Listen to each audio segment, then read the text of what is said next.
Hi guys. Hello guys, welcome to Pitching in Line. In this video, we're going to talk about Delhi Capitals versus Mumbai Indians, which happened today. Uh, the last year finalists, these two teams dominated the whole 2020 season, being at the top two. But right now, one team is still doing well, that is Delhi Capitals, and Mumbai Indians are kind of right now are in a shaky ground. And unfortunately, today it was needed for them to win the match to have an advantage over the remaining three teams, but they couldn't do it. So, where do you think Mumbai went wrong, and what it means for Mumbai Indians going forward into the tournament, and what it means for Delhi Capitals going forward in the tournament? Yes, as you rightly pointed out, as far as MI is concerned, this was a must-win game for them, and um, they were put into bat first. It was not an easy wicket to bat on. A ball was stopping and coming. There was some odd bounce. You were never really comfortable with your batting in this kind of a pitch. Uh, they were rocked early by Delhi Capitals. I thought Akshar Patel bowled really well because you understood this is one of the out of the three grounds which IPL is being played this year. I think Sharda is the one where we are seeing the replica of what we it's offered in Chennai.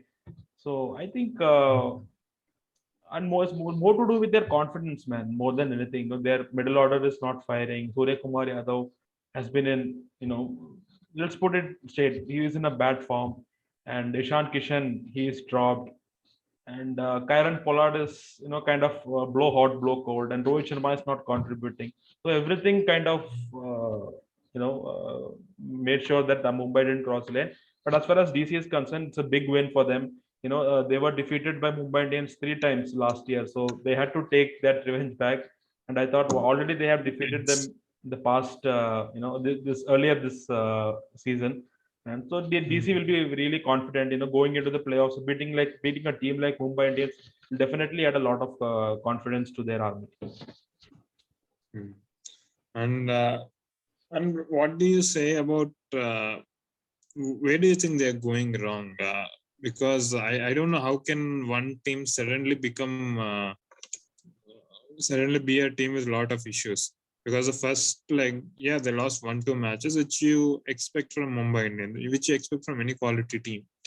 But all their players, you have 6 of their players in the India's World Cup squad, and suddenly they're becoming like this is definitely an alarming situation for Mumbai Indians. Do you think they have to make any changes from their bench strength? Because right now there are 4 teams which are fighting for the last 2 spots, and all the 4 teams can go maximum up to 7 wins. Had Mumbai won today, they would have had an opportunity to go up till 8 wins. So now the situation is such that if RCB wins one more match, then they're qualified. Then 3 teams are done. Then you have Mumbai Indians, Kolkata Knight Riders, Punjab Kings, and Rajasthan Royals fighting for the last playoff berth. I think yes, they should have a look at their bench, but I don't think that will make a huge impact because their confidence is really low. And see, I'll be really blunt in this case. If you are playing somebody like Hardik Pandya in your team, come on, man, he has to bowl for you. And if he's not bowling for you, uh, he is not that kind of a batsman where he has the pedigree to bat as a top order guy who can just go bang bang. I mean, yeah, he has that hitting abilities, but he's not a pure batsman. So that combination is not working. And Krunal Pandya, I don't understand his role in this team. Honestly, uh, you know, uh, I thought even Jayant, somebody like Jayant Yadav, if you're not playing him consistently, see, you have to utilize your bench. It's not about having players in your armory. If your players are not performing, replace them. You can, if you can replace Ishan Kishan, you can replace Kunal Pandya. There is no nothing because he form. Everybody can't I play think in every every match. It's all about I going think with informed players. Yeah, I think the issue with Krunal Pandya playing every match is due to Hardik Pandya, the bowler not able to bowl.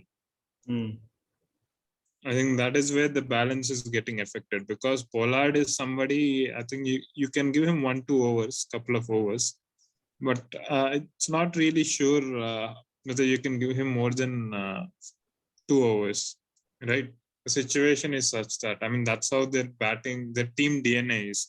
And like rightly you pointed out, Hardik Pandya not bowling is a huge concern, and that on this kind of pitch. I think where his off cutters, leg cutters would have been useful. And this is a pitch where you need not have to bowl over 140, 130 or something like that. You bowl around 110, it would have been more than enough, but it is definitely an issue. I think something is definitely wrong with Hardik Pandya, and that is an alarming sign for Indian team going forward to the World Cup as well. But now we'll come to the winning team, Delhi Capitals. I mean, I think this is a team, I think, in this tournament, which you can say both their batting and bowling are equally strong. Usually you have a team which is batting dominant and you have a few teams which are bowling dominant, but this team has been perfectly balanced. And the most important person who made that impact in this Delhi's team on the bowling front is the one who's in the picture, that is Avesh Khan. I mean, you already have two super quicks in Nokia and Rabada, and how important is his role as a third seamer? It is And very what was his impact? Yeah, it's very important because see when there are two internationals such as the two South African pace bowlers, it's very difficult to overshadow their presence in the team. And I thought Avish Khan has done really well. He has improved a lot. Even Ricky Ponting was talking on air today when he was told that Avish Khan is one such bowler in Delhi Capitals who has been really improving himself. He has been working really hard, and we are seeing the results. So I think it's a very good sign for DC because if you are a third simmer and if you are dominating the other main two quicks, then it's not a easy job. I thought so. And remember, Umesh Yadav and Ishant Sharma are sitting in the bench. Yeah, that's what, right? Yeah, he's definitely doing everything right. And Akshar Patel, like you already mentioned in the video before, he's also putting up good performances where he's showing to the selectors and as well as to all the fans that he's the right choice. And coming to the batting, we have clearly noticed that the batting hasn't been difficult. Has been very, very difficult, hasn't been easy.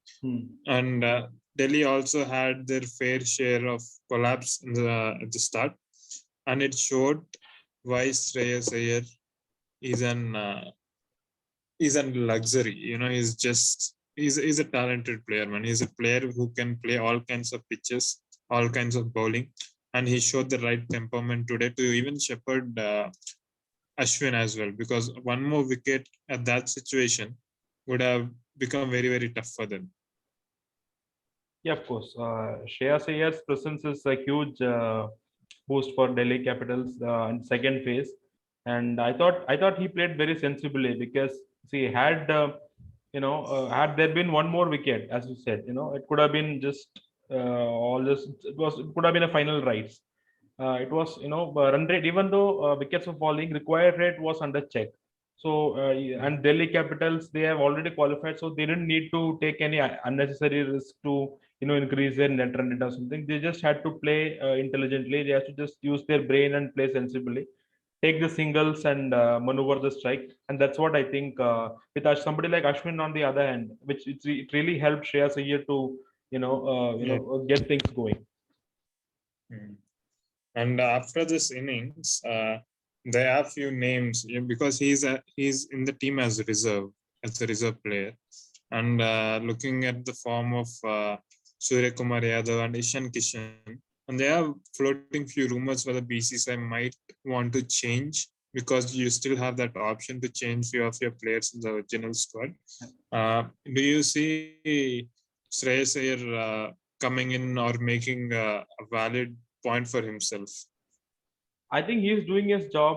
I think whatever can be done from his side, he's doing that. Now it's all up to the selectors whether they feel that what the squad which they have selected is completely fine. They don't need to make any change, or if they think that no, we need to tweak these players because of concerning forms. We have to, I think we have to. I think selectors will also like to play a waiting game. They will like to see what transpires till the 10th October. So I think I'm not sure if there will be changes, but I have a feel that they won't change any squad. But you never know. In 1 week's time, anything can happen. Yes. So that's it, guys. From today, Delhi Capitals have played remarkably well. I feel they held their temperament, and in this process, what they did is Mumbai Indians is a team which always had a wood over Delhi Capitals, especially in the knockout stages. And one more team which will be happy is also Chennai Super Kings. I think both these teams would be pretty happy if Mumbai Indians doesn't make it into the playoffs. So that's it, guys. I will meet you in other videos. Tata. Bye bye. See you. Bye.